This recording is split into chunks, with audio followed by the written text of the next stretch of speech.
Hello everyone, welcome back to studyup.com. Today I am going to cover about ISRO, the Indian Space Research Organization. In this video, I'll cover all the important current events which is done in the last 6 months. So I hope this video will be beneficial for you, and this video will be in bilingual and I'll explain in Hindi. So let's start a new video. सबसे पहले मैं आपको इसरो की history के बारे में बताता हूँ। और इसरो जो है वो एक दिन की मेहनत नहीं है, इसके पीछे कई साल का स्ट्रगल है। हमारे साइंटिस्ट जैसे सतीश धवन जी, होमी जहांगीर बाबा, अब्दुल कलाम जैसे साइंटिस्ट का ब्रेन का रोल रहा है। और उसके बाद जो हमारी इसरो जो ऑर्गेनाइजेशन है उसने वर्ल्ड में एक हाई लेवल पोजीशन तक पहुंची है और अपनी इम्पोर्टेंस को बनाए हुए रखा हुआ है। चलिए मैं आपको स्टार्ट करता हूँ इसरो के बारे में।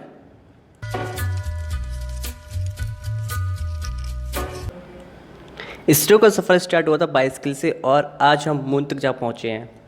हमारा जो पहला सैटेलाइट लॉन्च किया गया था उसकी जो असेंबलिंग की गई थी, उसके जो पार्ट्स थे वो साइकिल पर ले जाए गए थे। उससे पहले आपको हिस्ट्री बता देता हूँ इसरो की।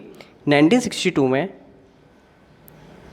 हमारे साइंटिस्ट विक्रम साराभाई और कल्पाती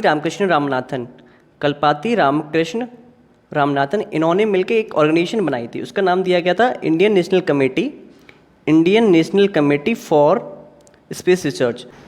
उस टाइम हमारे पास ना तो साइंटिस्ट थे हाई अमाउंट में, ना ही हमारे पास फंडिंग थी। लेकिन उसके बावजूद इस ऑर्गेनाइजेशन के बनने के बाद 1 साल बाद हमने पहला रॉकेट लॉन्च किया।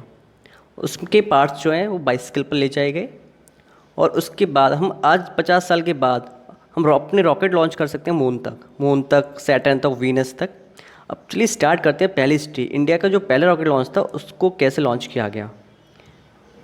जब इनको स्पार्क का फॉर्म हो गया उसके 1 साल के अंदर ही हमने पहला रॉकेट लॉन्च कर दिया स्पेस में। एक तरीके का साउंडर रॉकेट था।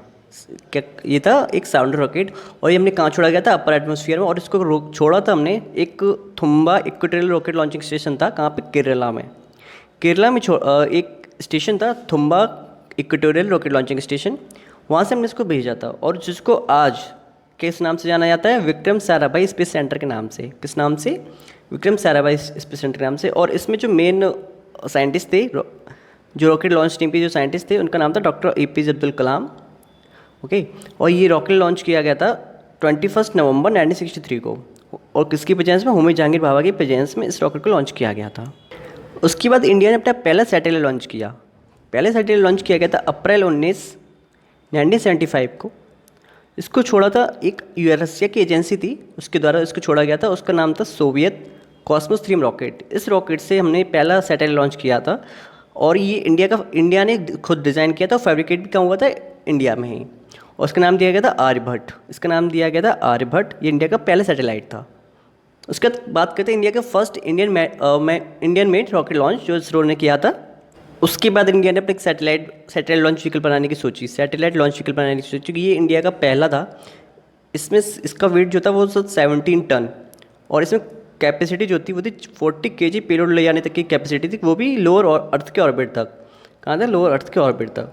उसके बाद इंडिया ने अपना पहला अंतरिक्ष यात्री को भेजा, सिटीजन राकेश शर्मा। ये अंतरिक्ष में गए थे। रसिया ने अपना एक मिशन लॉन्च किया था। उसके तहत ये हमारे Rakesh Sharma Indian origin scientist space में गए थे। और ये मिशन कब किया गया था? 1984 में। और रसिया का जो स्पेस स्टेशन था उस टाइम का, उसका नाम था सैल्यूट 7। उसके बाद इंडिया ने PSLV डेवलप किए, GSLV डेवलप बनाए। GSLV पहले लॉन्च किया कब किया गया था? 2001 में पहला GSLV लॉन्च किया गया। उसके बाद तो इंडिया मून तक अपना सैटेलाइट भेज रहा है। गगनयान मिशन किया गया है, सोलर मिशन किया जा रहा है, आदित्य L1। अब तो इसरो कई तरह के मिशन लॉन्च करता रहता है टाइम टू टाइम। अब बात करते हैं करंट अफेयर्स की जो रिसेंटली 6 मंथ में इसरो द्वारा किए गए हैं। ये उस टाइम की पिक्चर है जब इंडिया ने अपना पहले रॉकेट लॉन्च करने के लिए अपने पार्ट्स को ले जा रहे थे साइकिल पे रख के। उसके बाद ये आर्यभट्ट सैटेलाइट को लॉन्च किया जा रहा था, उस टाइम की पिक्चर है। और जब हमने पहले SLV बनाया था, स्पेस लॉन्च व्हीकल बनाया था, तो बुलक पे उसके पार्ट्स को ले जाया गया था। उसके बाद ये राकेश शर्मा है इन द मिडल। ये हमारे पहले स्पेस में जाने वाले साइंटिस्ट थे। और अब तो PSLV बनाए जा चुके हैं, GSLV बनाए जा चुके हैं। और ये हमारा मून मिशन है गगनयान जो लॉन्च किया जा रहा है, रिसेंटली किया जाएगा, गगनयान 2। अब बात करते हैं करंट अफेयर्स के बारे में। इसरो का फॉर्म कर दिया गया था 15 अगस्त 1969 को। और इसरो के जो करंट चीफ हैं K. Sivan, उनका कार्यकाल बढ़ा दिया गया है कब तक के लिए? जनवरी 2022 तक के लिए। इसरो ने एक special space situational aware centre लगाया है बेंगलुरु में, एक जगह है पेनिया वहाँ पर। और इसका काम क्या होगा, ये एक तरीके से एक एनालिसिस करेगा किसकी, network for space object tracking. Space में जो ऑब्जेक्ट्स हैं जो रोटेट कर रहे हैं उनकी ट्रैकिंग करेगा, उनके बारे में एनालिसिस देगा। ये कहाँ पे लगा जा रहा है, पेनिया में। पेनिया कहाँ है, बेंगलोर में। इसरो ने जापान की एक एजेंसी है जाक्सा स्पेस एजेंसी, उसके साथ एक मिशन किया है लुपैक्स मिशन। ये 2024 में लॉन्च किया जाएगा और इसमें एक्सप्लोरेशन होगी, एक रोबोटिक मिशन होगा। इसमें एक्सप्लोरेशन की जाएगी जो मून का जो साउथ पोल है उसकी। और यहाँ पे इस मिशन के अंतर्गत एक रोवर भेजा जाएगा और एक लैंडर भेजा जाएगा। इंडिया और नासा ने मिलकर एक निसार सैटेलाइट लॉन्च किया है, सैटेलाइट लॉन्च करेंगे। और ये वर्ल्ड का सबसे लार्जेस्ट, मतलब सबसे एस्टिमेटेड कॉस्ट का सैटेलाइट लॉन्च होगा। इसमें अराउंड कॉस्टिंग आएगी $1.5 बिलियन की। और ये पहला सैटेलाइट होगा जो डुअल फ्रिक्वेंसी पे बेस्ड होगा। नेक्स्ट चलते हैं। इसरो ने रिसेंटली 3 वेंटिलेटर बनाए हैं, एक का नाम है वायु, स्वास्थ्य और प्राण। इसरो ने एक मिशन लॉन्च किया है जो आईआईटी के साथ ज्वाइंट रिसर्च करने के लिए होगा, उसका नाम दिया गया रेस्पॉन्ड मिशन। इसरो ने लॉन्च किया था एक साउंडिंग रॉकेट, उसका नाम दिया गया था RH-560 rocket, RH-560 rocket. Recently ISRO ने लॉन्च किया है अपना एक एटलस। उसमें क्या होगा, जो डेजर्टिफिकेशन और लैंड डिग्रेडेशन है उसका एटलस को लॉन्च किया है। और ये कहाँ से लॉन्च किया गया था, एक स्पेशल एप्लीकेशन सेंटर है अहमदाबाद में, वहाँ से।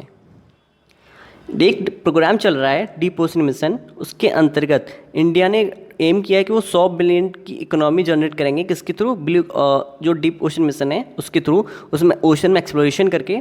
और इसको नाम दिया गया ब्लू इकोनॉमी।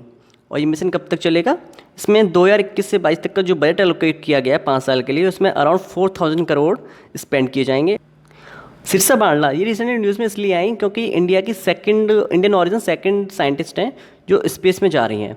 पहली कौन थी, कल्पना चावला। और इनका जो शिप का नाम है वो है, स्पेसक्राफ्ट का नाम जो है वो है वर्जिन गैलेक्टिक स्पेसशिप 2 यूनिटी। और इसको लॉन्च किया जाएगा न्यू मैक्सिको से। और सिरसा बांडला कहाँ पैदा हुई थी, गुंटूर डिस्ट्रिक्ट में, जो कि आंध्र प्रदेश में पड़ता है, वहाँ पैदा हुई थी। लेकिन इनका जो केयर टेकिंग हुई वो है हॉस्टन टेक्सास में। नेक्स्ट चलते हैं। इसरो ने परमिशन दे दी है एक parliamentary standing committee on education बनाने के लिए, कि उसके थ्रू जो हमारे क्लासरूम है वहाँ पे सैटेलाइट टीवी प्रोवाइड की जाएगी, कि सैटेलाइट टीवी के थ्रू क्लासरूम में एजुकेशन प्रोवाइड की जाएगी पूरे ऑल इंडिया कंट्री में। उसकी टेक्निकल असिस्टेंस प्रोवाइड करने के लिए इसरो ने परमिशन दे दी है कि वो पार्लियामेंट्री स्टैंडिंग कमेटी को बनाते हैं। उसके बाद एक ऑर्गेनाइजेशन है NCLT, और बेंगलोर में इसका की जो बेंच थी उसने कहा है कि जो एंट्रिक्स कॉर्प है, इसरो की एक कमर्शियल आर्म है एंट्रिक्स कॉर्प, कि वो देवास मल्टीमीडिया का लिक्विडेशन की परमिशन देती है। नेक्स्ट चलते हैं। इसरो ने लॉन्च किया था CMS-01, एक कम्युनिकेशन सैटेलाइट था, और उसको लॉन्च किया गया था PSLV-350 के थ्रू। इंडिया और फ्रांस की स्पेस एजेंसी है CNES, उन्होंने एक एग्रीमेंट साइन किया है गगनयान मिशन के लिए। और गगनयान मिशन जो है वो फर्स्ट ह्यूमन स्पेस मिशन होगा इंडिया और फ्रांस का। भेल ने सप्लाई कर दिए इसरो को अपनी 100 स्पेस ग्रेड बैटरी। और भेल जो है वो बैटरी सप्लाई करता रहा है इसरो को इनसेट मिशन के लिए, जीसैट मिशन के लिए, IRNSS सीरीज़ के लिए और रिसेट सीरीज़ के लिए। इसरो लॉन्च करेगा अपना एक जीसैट-1 सैटेलाइट, और उसको किसके थ्रू किया जाएगा, GSLV F10 रॉकेट के थ्रू। और इसका जो वेट बताया जा रहा है वो अराउंड 2268 kg का है, 2268 kg। और ये इंडिया का जियो इमेजिंग सैटेलाइट होगा।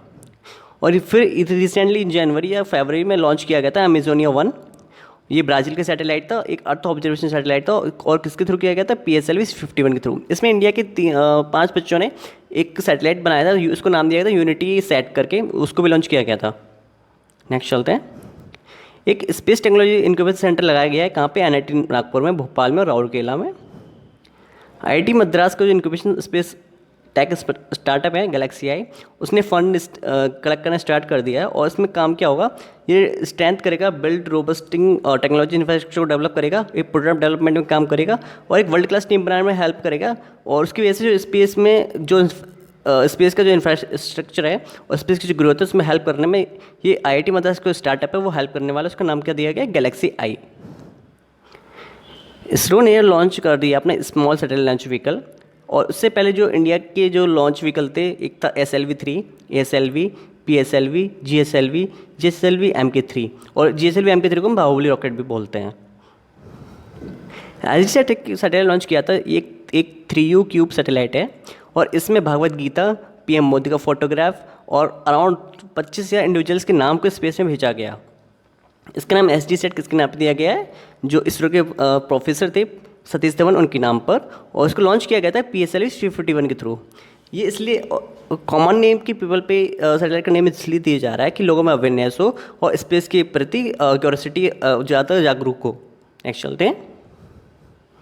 इंडिया और ऑस्ट्रेलिया ने एक MOU साइन किया है कि वो स्पेस की फील्ड में कॉपरेशन करेंगे और स्पेस की फील्ड में ग्रो करने के लिए और जॉब्स को क्रिएट करने के लिए काम करेंगे। उड़ीसा के बालासोर डिस्ट्रिक्ट में पहला थंडरस्टॉर्म रिसर्च टेस्ट बेड लगाया गया है। ये किसने कहा था, ये IMD के जो डायरेक्टर जनरल हैं डॉक्टर मृत्युंजय मोहपात्रा, उन्होंने ये कहा था। नेक्स्ट चलते हैं। इसरो ने अपना regional academic centre for space लगाया है उत्तर प्रदेश का एक IIT BHU में, रीजनल एकेडमिक स्पेस सेंटर। और इसरो ने पहली बार 300 मीटर तक के लिए free space quantum communication develop किया, उसको डेमोन्स्ट्रेट किया, और ये हेल्प करेगा नाविक, इंडिया का जो GPS सैटेलाइट सिस्टम है नाविक, उसके लिए। आज की वीडियो में इतना ही, मिलते हैं नेक्स्ट वीडियो में, उसमें हम कवर करेंगे किसी और ऑर्गेनाइजेशन के करंट अफेयर्स। चलिए, वीडियो को देखने के लिए धन्यवाद, थैंक यू।